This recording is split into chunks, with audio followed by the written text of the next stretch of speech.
Ta parole est une lampe à mes pieds, une lumière sur mon sentier. Psaume 119, verset 105. La méditation.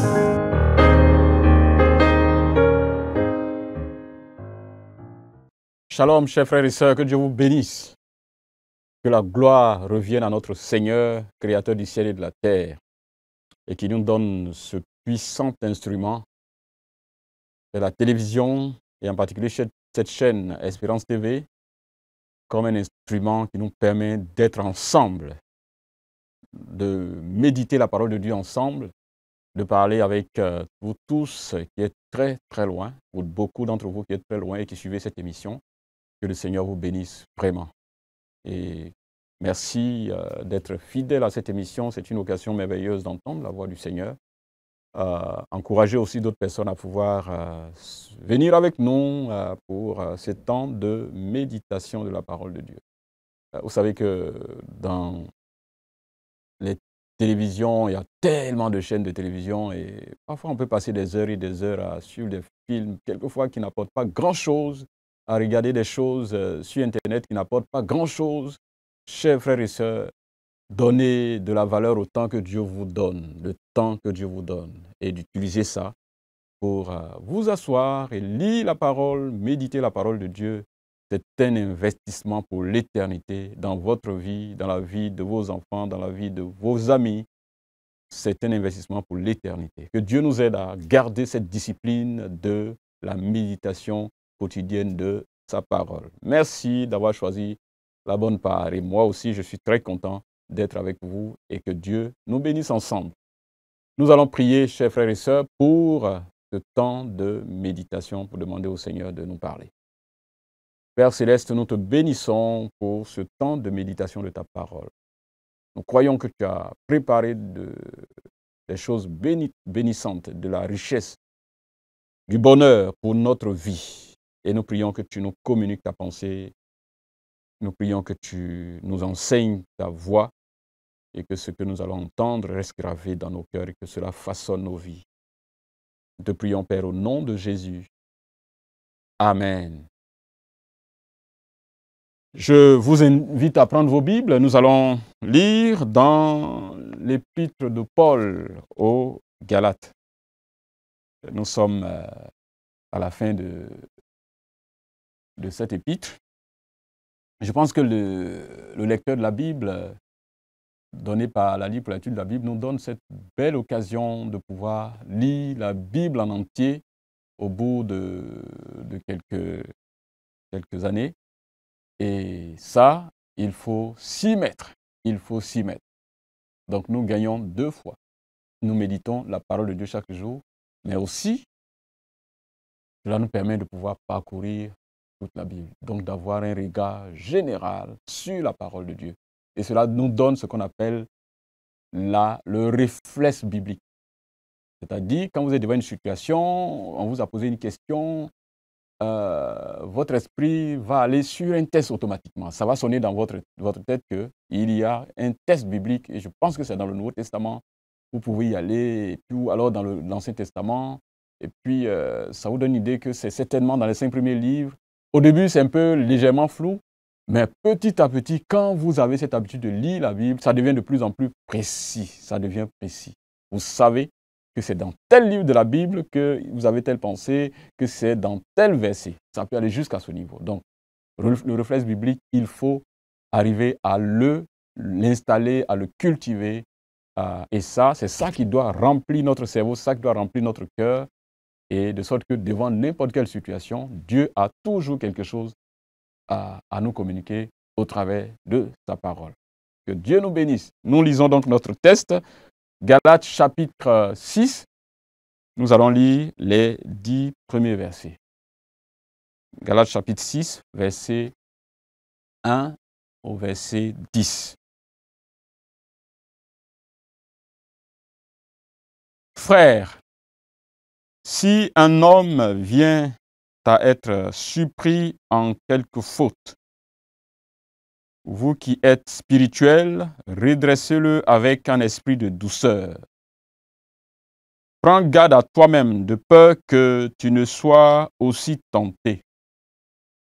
Portez les fardeaux les uns des autres et vous accomplirez ainsi la loi de Christ. Si quelqu'un pense être quelque chose, quoiqu'il ne soit rien, il s'abuse lui-même. Que chacun examine ses propres œuvres, et alors il aura sujet de se glorifier pour lui seul, et non par rapport à autrui.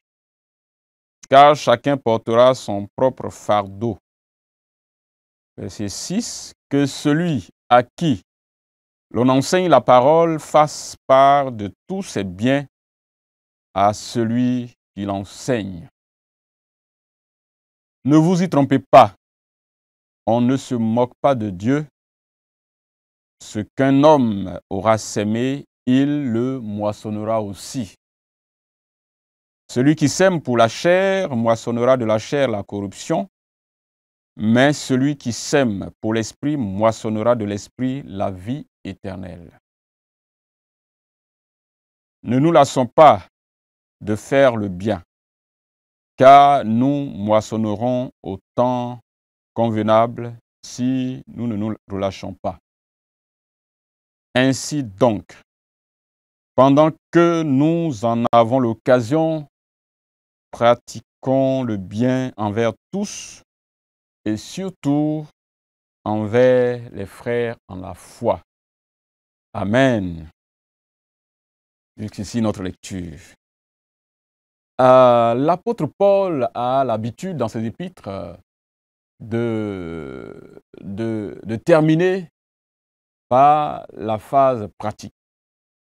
Donc dans ces épîtres, il y a d'abord généralement les premières parties sont la partie doctrinale, donc les grandes pensées, les grandes idées, les grands principes spirituels, les grands principes liés à la foi. Et vers la fin, toujours, il aborde les questions pratiques. Comme pour dire que les grandes vérités bibliques ne vont pas servir à grand-chose si nous ne les vivons pas au quotidien. Il ne s'agit pas, pour ce que nous recevons de la parole de Dieu, de remplir notre cerveau de grandes pensées, de grandes vérités bibliques, mais il s'agit surtout, et c'est là que Dieu veut nous voir, de les mettre en pratique tous les jours. Donc il y a toujours dans les enseignements de Paul, il y a la phase théorique qui commence, et puis ensuite, à la fin, la phase pratique. Et ici donc, l'apôtre Paul a parlé de la foi, le fondement de la foi, le salut par la foi, que le salut ne s'obtient pas par les œuvres, le salut s'obtient par la foi en Jésus. Et il a dû affronter tous ceux qui annonçaient quelque chose de contraire à cela. Il est allé jusqu'à affronter l'apôtre Pierre qui essayait de se comporter d'une manière qui ne glorifiait pas le Seigneur. C'est-à-dire, pour les Juifs, les chrétiens d'origine juive, ils pensaient que si quelqu'un ne pratiquait pas les rites juifs, en particulier la circoncision, la foi seulement ne suffisait pas. Et de sorte que certains même d'entre eux ne mangeaient même pas avec ceux-là. Et l'apôtre Pierre a dû s'éclipser quand il a vu les gens de l'autre côté, qui étaient de l'autre tendance. Il n'a pas eu le courage de les affronter. Il a dû s'éclipser, faire comme s'il ne mangeait pas avec les chrétiens d'origine païenne. Et ça n'a pas plu à l'apôtre Paul. Il dit, mais si tu le fais, c'est que tu remets en question tout le fondement du salut par la foi seul. Et il lui a reproché. Et l'apôtre Paul insiste là-dessus en disant aussi que si quelqu'un vient annoncer autre chose que cet évangile, que cette vérité du salut par la foi en Jésus, qu'une telle personne soit maudite. Et il est très dur dans sa pensée par rapport à cette question.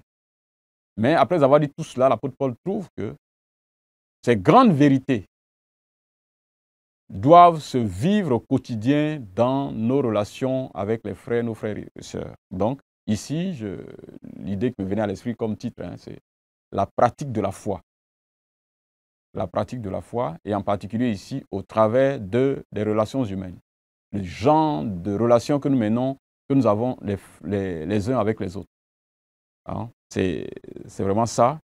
Et nous aurons donc des exemples et tirés aussi de cette réflexion sur la base des questions que que le lecteur nous pose. Donc, quel est l'exemple? Est-ce qu'il y a des exemples que nous avons dans ce texte qu'il faut suivre? Ou une vérité ou des vérités que le Seigneur est en train de nous révéler au travers de ce texte? Les relations humaines, les bonnes relations humaines comme étant une manière de pratiquer les grandes vérités concernant le salut par la foi.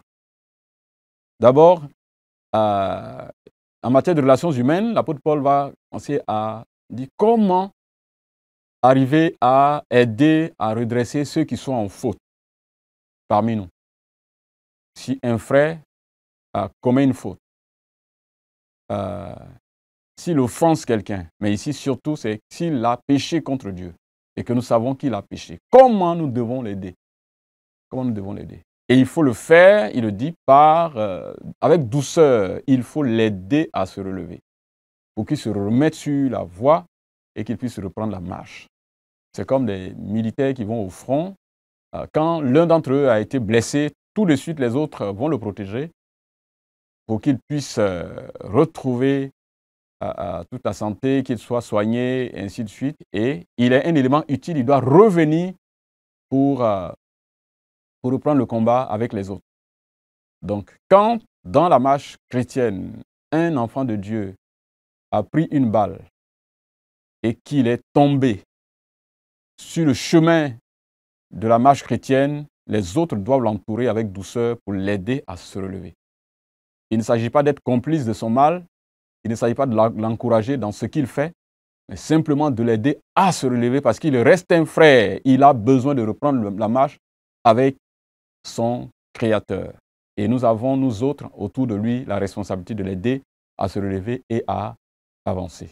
Et le texte ajoute que nous devons le faire parce qu'en tenant compte de nous-mêmes, nous sommes tous fragiles, il peut nous arriver de tomber aussi.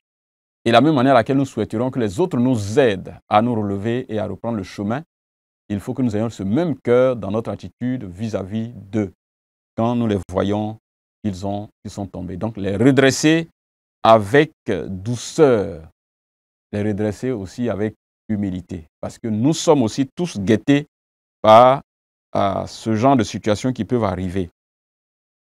Nous devons, donc le faisant, nous devons nous porter mutuellement, porter les fardeaux des uns des autres. Nos défis sont nombreux, nos peines sont nombreuses.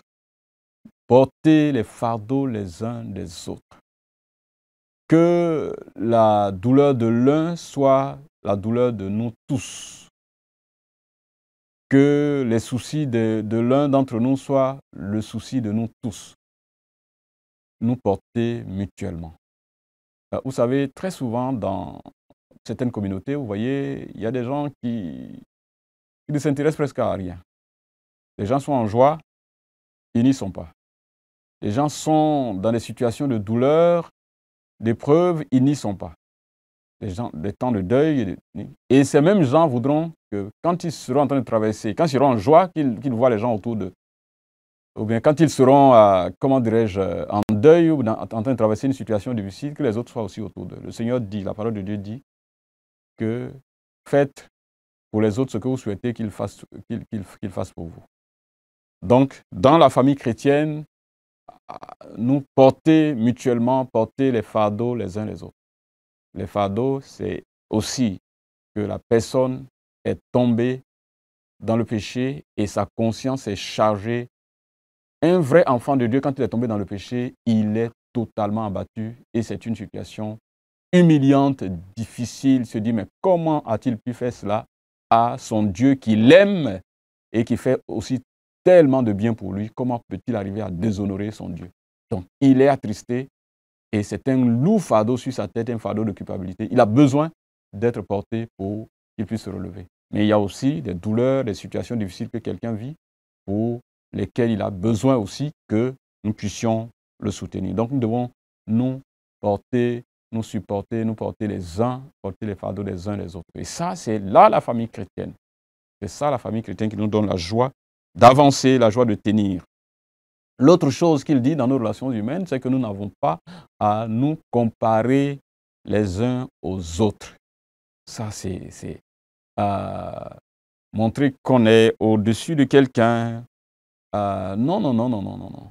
Qu'on est plus spirituel que quelqu'un, qu'on prie plus que quelqu'un. Et ça passe même des individus aux dénominations, aux églises. Il y a une grosse concurrence entre églises. Comme si on n'allait pas dans le même royaume et que chaque dénomination avait son royaume où il devait partir. Comme si ce n'était pas le même Christ. Comme si ce n'est pas le même esprit que nous avons. Il y a une comparaison terrible. Chacun veut montrer qu'il est au-dessus de qui a le meilleur temple, qui a le plus grand nombre de chrétiens. Et parfois on va se marcher dessus dans des zones où on a besoin simplement de se mettre ensemble pour communiquer la parole de Dieu. Parce que chacun veut avoir le plus de chrétiens dans tel domaine et puis qu'on parle de lui. Christianisme de la publicité. Publicité des dénominations. La comparaison terrible. Et parfois, je dis à certaines personnes qu'on est souvent très fiers, plus fiers de porter le nom d'une dénomination, mais d'un homme de Dieu que de porter le nom de Jésus. On est fiers de porter l'effigie d'une dénomination que de porter le nom de Jésus. Et ça fait vraiment pitié. Parce que ce n'est pas ce que le Seigneur attend de nous. Parce que derrière, il y a une grosse concurrence entre les chrétiens. Qui prie mieux, qui est plus spirituel que qui a le plus grand temple, la plus grande dénomination. Le Seigneur dit qu'il n'y ait pas d'habitude de comparaison, que chacun ait à regarder à sa propre vie pour voir est-ce qu'elle est conforme à la parole de Dieu, est-ce qu'elle est conforme à ce que Dieu attend de lui. Et ça c'est très bon, hein, que chacun ait à se glorifier pour lui seul et non par rapport à autrui. Ça, c'est ce que le verset 4 nous dit. Donc, dans les relations humaines, dans les relations que nous avons au sein de l'Église ou entre églises ou entre frères et sœurs, que chacun regarde à lui-même et regarde à sa relation avec Dieu pour voir est-ce qu'il est là où Dieu voulait qu'il soit. Parce que le standard, le modèle, ce n'est pas mon frère et ma sœur autour de moi, mais le standard, le modèle par référence, la référence principale, c'est Jésus. C'est Jésus vers lequel nous allons. Est-ce que notre vie est conforme à Christ? Est-ce qu'en tant que dénomination, nous sommes en train de nous comporter, faire l'œuvre que le Seigneur nous a confiée? Est-ce que nous sommes en train d'accomplir la mission que le Seigneur nous a confiée? Nous travaillons en fonction de ce que celui qui nous a appelés nous a fixé comme objectif. Et non par rapport à celui qui est à gauche ou celui qui est à droite. C'est ce que le texte est en train de nous donner. Fixons nos regards sur ce que Dieu attend de nous, ce que Dieu attend de moi, ce que Dieu attend de notre dénomination, et non ce que nous sommes par rapport à telle ou telle personne à gauche ou à droite. Donc, les relations humaines, il n'y a pas à se comparer les uns aux autres avec orgueil pour savoir qui est au-dessus de qui. Les apôtres ont eu ce problème entre eux. Qui est le plus grand parmi nous? Qui est le plus grand? Ça a été une bataille à tout moment. Qui est le plus grand? Et malheureusement, ces textes sont là dans la Bible et ça ne nous enseigne pas. Il y a cette bataille de qui est plus grand que qui est plus spirituel que qui.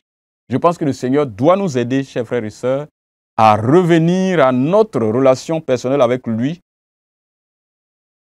et non d'être en train de nous comparer à quelqu'un d'autre à gauche ou à droite.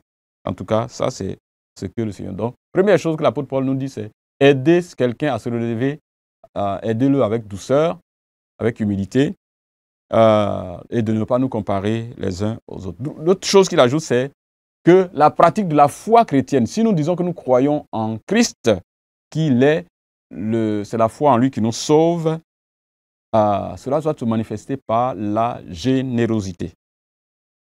La générosité à travers les dons que nous faisons pour l'œuvre de Dieu et en particulier de ceux que Dieu s'est choisi pour être là au-devant de nous, pour nous conduire, nos conducteurs spirituels. Donc, à partager avec eux ce que Dieu nous a donné, nos moyens matériels et financiers, pour leur permettre aussi de vivre et d'exercer le ministère que le Seigneur leur a confié pour notre bien. Pour notre bien. Donc, les aider à accomplir l'œuvre Donc la générosité envers eux, et de le faire. Il y a aussi, après ça, il y a la question de la pratique du bien. Ça, la générosité aussi, c'est une pratique du bien. Le don à Dieu, c'est une pratique du bien, mais l'autre chose, c'est vraiment d'être disposé à faire du bien à tout le monde autour de nous. Faire du bien à tout le monde autour de nous. Ceux que nous connaissons, comme ceux que nous ne connaissons pas. Parce que le texte même met un accent sur faire du bien à tous, en particulier aux frères en la foi, à nos frères et sœurs en la foi. Donc, la disposition de cœur, la générosité qui est notre manière de ressembler à notre Dieu. La foi que nous avons intérieurement, que nous avons mis dans le Seigneur, s'exprime extérieurement par des actes concrets comme la générosité envers nos frères et nos sœurs, avec les gens autour de nous. Et le texte donne un élément qui est très intéressant, qui dit pendant que nous en avons l'occasion, pratiquons le bien envers tous. Pendant que nous en avons l'occasion. Ça voudra dire que les occasions ne se présenteront pas toujours. Et donc, nous devons profiter de toutes les occasions que Dieu nous donne pour faire le bien. D'abord parce que ces occasions ne se présenteront pas toujours. Il y a des chances que nous avons une seule fois et puis que c'est passé. Ou alors, nous-mêmes n'allons pas vivre éternellement. Enfin, pour ce qui est de notre corps physique dans lequel nous sommes sur terre, nous ne serons pas sur terre éternellement. Nous passerons après la mort, nous irons près du Seigneur. Mais pour ce qui est des occasions terrestres que nous avons de faire du bien à ceux qui sont autour de nous, ça va se limiter au jour de notre mort. Donc, nous ne serons plus là et il faut, en tout cas, saisir toutes les occasions. Mais il y a aussi l'idée de créer nous-mêmes des occasions. Avant que les occasions ne viennent à nous, il faut soi-même créer des occasions. C'est-à-dire, on s'assoit, on réfléchit pour voir autour de nous à qui nous pouvons faire du bien. Nous avons été créés pour faire du bien. Nous avons été créés pour être généreux. Donc, quelles sont les occasions que nous pouvons avoir pour faire du bien? Si nous réfléchissons, nous trouverons des occasions. Si nous ne réfléchissons pas, si notre cœur n'est pas disposé à le faire, nous n'allons pas le faire. Les occasions ne manqueront jamais. Il y a celles qui se présentent à nous, et il y a celles que nous-mêmes nous créons pour pouvoir faire du bien. Je sais, vous le savez clairement vous-même que il y a tellement de joie quand on a fait du bien à quelqu'un. Le Seigneur Jésus dit qu'il y a du bien à donner qu'à recevoir. Quand vous savez que l'acte que vous avez posé à faire du bien à quelqu'un, votre vie est remplie de joie et de bonheur, de paix. Quand vous avez donné alors que vous n'avez pas beaucoup et que le peu que vous avez partagé avec quelqu'un, vous sentez une joie immense d'avoir fait du bien à quelqu'un. Et donc, le Seigneur souhaiterait que cela soit vraiment présent dans notre esprit. Pratiquer le bien. Et en gardant à l'esprit, et le texte souligne que c'est ce que nous allons moissonner, s'aimer que nous allons moissonner. On ne peut pas moissonner ce qu'on n'a pas sémé. Si on n'a pas sémé le bien, on ne va pas moissonner le bien. Si on n'a pas sémé la joie autour de nous, on ne va pas moissonner la joie. En fait, si nous sémons la joie autour de nous, nous aurons nous-mêmes la joie. Si nous avons sémé la paix autour de nous, nous aurons nous-mêmes la paix. Donc, ce que nous sémons autour de nous, nous aurons ce retour-là pour notre propre vie. Et je pense que ça, c'est une interpellation. Les bonnes relations qu'on vit dans notre société, les bonnes relations humaines, nous sommes nous-mêmes bénéficiaires de ça. Imaginez que nous créons du désordre dans notre environnement, là où nous vivons. Soyons sûrs et certains que nous aurons mis notre propre vie en danger. Ce sont des principes élémentaires. Donc, la foi en Christ, les grandes vérités de la foi en Christ pour le salut. Le Christ étant le seul sauveur de l'humanité, que si nous avons mis la foi en lui, nous allons être sauvés. Ces grandes vérités-là ont pour implication la qualité de vie que nous menons, de relations que nous menons autour de nous. Nous avons reçu de Dieu qui nous a sauvés gratuitement. Nous avons aussi à donner gratuitement. Nous avons besoin d'être généreux. Nous avons besoin d'aider ceux qui tombent. Nous avons besoin d'aider ceux qui souffrent. Ça, c'est la vie à laquelle le Seigneur nous a appelés. Et ces exemples-là sont là pour nous aider à... Nous avons été appelés par un Dieu généreux. Nous devons aussi être généreux. Que Dieu nous bénisse et qu'il nous aide dans notre marche quotidienne avec lui.